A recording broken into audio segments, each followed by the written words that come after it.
One of my favourite styles is Best Bitter, a flavourful malty English session ale. I'm no expert on this style, but I know someone who is. My father. He's dusting off his homebrewing skills from back in the day to make a Best Bitter using the short and shoddy method. We'll then present our beer to a panel of tasters for their ratings, and then the real test, my dad's verdict on his own handiwork.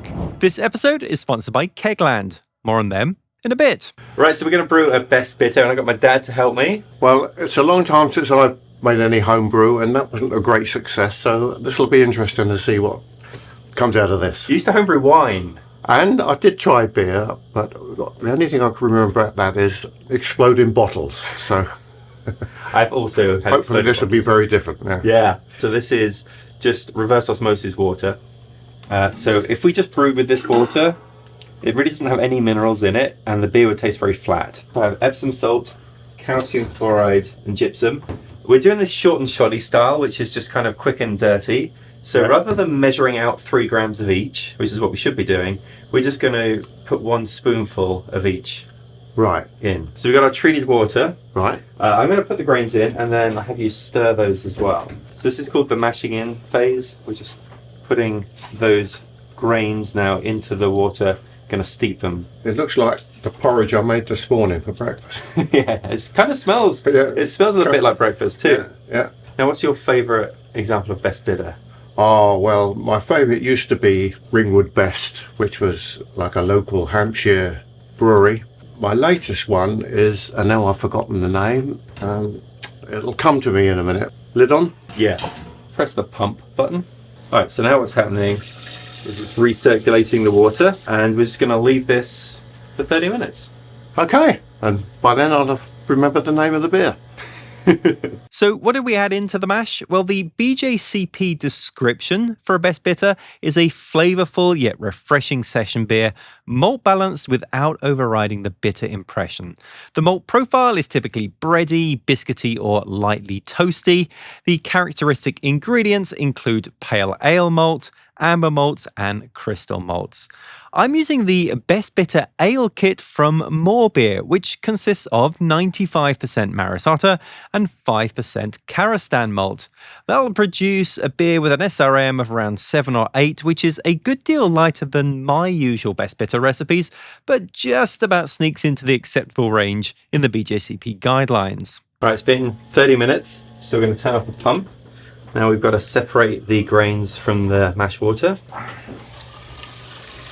Lift that out. That's it. Yeah. Let that drain. We're going to bring it up to boil. Did you remember the name of that beer? Butcombe is the beer. It's brewed in Bristol.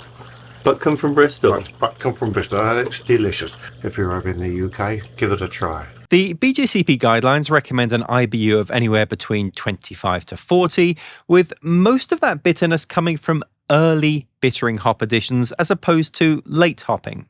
And those hops should be of the traditional British variety. The beer kit we're using didn't entirely follow all of this guidance, so into our 5-gallon batch we added 28 grams of Kent Goldings hops at the start of the 30-minute boil, right on style, but things kind of deviated a bit from there, with a sizable 42 grams of Northern Brewer going in at 5 minutes and another 28 grams of Kent Goldings 1 minute from flame out. After the boil was complete, we rapidly chilled the wort using a counterflow chiller and transferred it to a fermenter. The original gravity from our abbreviated mash was 1.045, right in line with the beer kit's estimated OG. Another win for the 30-minute mash. Now, with the wort at 68 Fahrenheit or 20 Celsius, we added Imperial Yeast Pub, the fuller strain, and let it ride for about 10 days. Now, how did the beer turn out? Well, before we get to that, a quick word on today's sponsor, Kegland. Kegland are the ultimate destination for all your brewing and dispensing requirements. For example, they offer the reusable Oxybar kegs, which are perfect for sharing beers with friends. I'm a big fan of the versatile Duo-Tight system for liquid and gas hookups, and I serve my beers through Nuka Tap draft beer taps.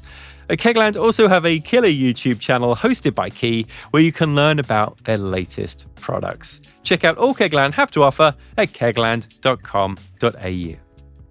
Now, I was super curious to see what my father would think of this creation, but first I served the beers to a panel of tasters. A total of 26 people tried the beer. They were informed of the specific beer style and were then asked to rate how hoppy, malty, and dry they perceived the beer to be. Now, in a best bitter, I would expect malty to probably be leading the way, but dry or attenuated received the highest frequency of response. Now, next, participants were asked which was the most prominent hop characteristic in the beer. Now, earthy scores highest here. No great surprise, considering the hop charge. Some respondents noted fruity and melon as well, which I'm attributing to the late addition of Kent Golding's hops. Spicy, pine, and floral also received votes. Overall, this was kind of in line with what I was expecting, given the hop charge. Now, onto the malt character, and a clear winner here. Cracker bread crust. I'm not sure I've ever seen a malt characteristic response quite as clear-cut as this one. You just can't beat Maris Otter for that cracker-like quality. Now, a couple of refined palates picked up on the subtle nutty character that I think Maris Otter also brings. Now, for yeast characteristics, clean, that was the most frequent response, with esters also scoring highly. But this one ran the gamut of responses, with votes for all sorts of things, including sulfur and wild, all of which came as a surprise to me. All right, now, to me, the next question is always an interesting one. Is the beer representative of the style of best bitter? Well, the most popular response was a very solid 4 out of 5, indicating this short and shoddy beer was indeed largely what participants expected from the style. 4 people thought the beer was dead on, scoring 5 out of 5. 6 others gave it a score of 3, and as ever, there are a couple of haters with ratings for 1 or 2. Then finally, participants were asked, regardless of conformity to style, how much did they just enjoy the beer overall?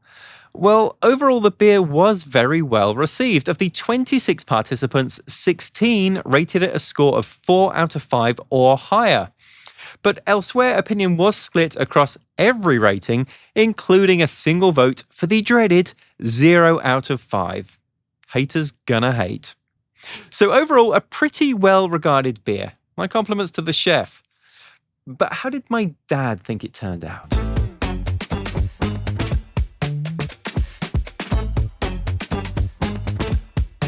Well, I'm looking forward to this. So in terms of colour, this is a touch more golden than I was expecting. Oh, yeah, it's lighter than I would have expected it to be. In fact, almost, well, yeah, honey-coloured, I suppose. Not quite the colour I was expecting. No, me neither. So this looks to me more like a British golden ale or something like that. Yeah, summer ale or something. Yeah, summer ale, exactly. Yeah.